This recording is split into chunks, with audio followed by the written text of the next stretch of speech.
نحمدہ ونصلی علی رسولہ الکریم اما بعد فاعوذ باللہ من الشیطان الرجیم بسم اللہ الرحمن الرحیم رب اشرح لی صدری ویسر لی امری واحلل عقدۃ من لسانی یفقہوا قولی ربی یسر ولا تعسر ربی زدنی علما۔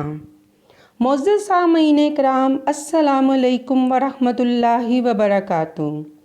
سامعین، اب ہم بات کر لیتے ہیں کہ کون کون سے امور اعتکاف میں کیے جا سکتے ہیں اور کون سے کرنے سے اعتکاف فاسد ہو سکتا ہے۔ اعتکاف کا مطلب اپنے آپ کو دنیاوی معاملات سے علیحدہ کر کے خود کو مسجد میں مقید کر لینا ہے اور حصول قرب الہی کے لیے دن اور رات جستجو کرنا ہے۔ لہٰذا ہمیں ہر اس کام سے خود کو روکنا ہے جس سے ہماری عبادات میں خلل اور وقت کا ضیاع ہو۔ اس لیے معتکف حضرات کو چاہیے کہ وہ فضول باتوں سے اجتناب کریں۔ ہاں، دینی معاملات کے لیے اور ضروری بات کے لیے ایک دوسرے سے بول سکتے ہیں۔ اسی طرح معتکف جن امور کے لیے مسجد سے نکل سکتا ہے ان میں اگر جامع مسجد نہیں تو جمعہ پڑھنے نکل سکتا ہے، اگر مسجد میں رفع حاجت کا بندوبست نہیں تو جا سکتا ہے، اگر کھانے کا انتظام نہیں تو لینے جا سکتا ہے، اور اگر گھر کا کوئی فرد جو مسجد کے اندر نہیں آ سکتا اس سے مسجد کے اندر رہتے ہوئے دروازے پر بات کر سکتا ہے۔ ابن ماجہ کی حدیث 1778 ام المومنین عائشہ صدیقہ رضی اللہ تعالیٰ عنہا کہتی ہیں کہ رسول اللہ صلی اللہ علیہ وسلم اعتکاف کی حالت میں مسجد سے اپنا سر میری طرف بڑھا دیتے تو میں اسے دھو دیتی اور کنگھی کر دیتی۔ اس وقت میں اپنے حجرے ہی میں ہوتی اور حائضہ ہوتی اور آپ صلی اللہ علیہ وسلم مسجد میں ہوتے۔ اس کو البانی صاحب نے صحیح کہا ہے۔ یہاں ایک بات ضمناً بتانا چاہوں گی کہ اعتکاف میں حائضہ نہیں بیٹھ سکتی، جیسا کہ ابھی بیان کردہ حدیث سے پتہ چلتا ہے، مگر مستحاضہ بیٹھ سکتی ہے۔ جیسے حدیث میں ہے کہ بعض امہات المومنین نے اعتکاف کیا حالانکہ وہ مستحاضہ تھی۔ صحیح بخاری 310۔ عائشہ رضی اللہ تعالیٰ عنہا نے فرمایا کہ رسول اللہ صلی اللہ علیہ وسلم کے ساتھ آپ صلی اللہ علیہ وسلم کی ازواج میں سے ایک نے اعتکاف کیا جبکہ وہ مستحاضہ تھی۔ اسی طرح صحیح مسلم 297 ام المومنین سیدہ عائشہ رضی اللہ تعالیٰ عنہا سے روایت ہے کہ رسول اللہ صلی اللہ علیہ وسلم جب اعتکاف کرتے تو اپنا سر میری طرف جھکا دیتے، میں اس میں کنگھی کر دیتی اور آپ صلی اللہ علیہ وسلم گھر میں تشریف نہ لاتے مسجد سے، مگر ضروری صرف رفع حاجت وغیرہ کے واسطے۔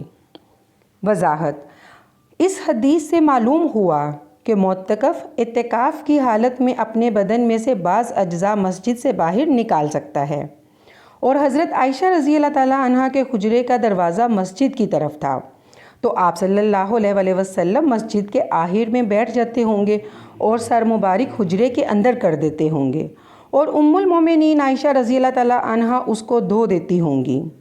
تو اس طرح عائشہ صدیقہ رضی اللہ تعالیٰ عنہا اپنے حجرے کے اندر ہی رہتی ہوں گی اور آپ صلی اللہ علیہ وسلم مسجد کے اندر۔ اور اسی طرح اگر کوئی گھر کی عورت ملنے آئے اور واپسی پر نقص امن کا خطرہ ہو تو عورت کو چھوڑنے گھر تک جا سکتے ہیں۔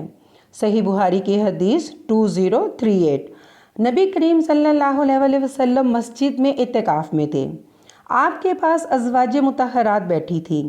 جب وہ چلنے لگی تو آپ نے صفیہ بنت حیی رضی اللہ تعالیٰ عنہا سے فرمایا کہ جلدی نہ کر، میں تمہیں چھوڑنے چلتا ہوں۔ ان کا حجرہ دار اسامہ رضی اللہ تعالیٰ عنہ میں تھا۔ چنانچہ جب رسول اللہ صلی اللہ علیہ وسلم ان کے ساتھ نکلے تو دو انصاری صحابیوں سے آپ صلی اللہ علیہ وسلم کی ملاقات ہوئی۔ ان دونوں حضرات نے نبی کریم صلی اللہ علیہ وسلم کو دیکھا اور جلدی سے آگے بڑھ جانا چاہا، لیکن آپ نے فرمایا، ٹھہرو، ادھر سنو، یہ صفیہ بنت حیی ہیں جو میری بیوی ہیں۔ ان حضرات نے عرض کی، سبحان اللہ یا رسول اللہ۔ آپ نے فرمایا کہ شیطان انسان کے جسم میں خون کی طرح دوڑتا ہے اور مجھے خطرہ یہ ہوا کہ کہیں تمہارے دلوں میں بھی کوئی بری بات نہ ڈال دے۔ غرض معتکف ہر اس کام سے اجتناب کرے گا جس کو وہ عام دنوں میں کر سکتا ہے، جیسے ابو داؤد کی حدیث 2473 جس کو البانی صاحب نے حسن صحیح کہا ہے۔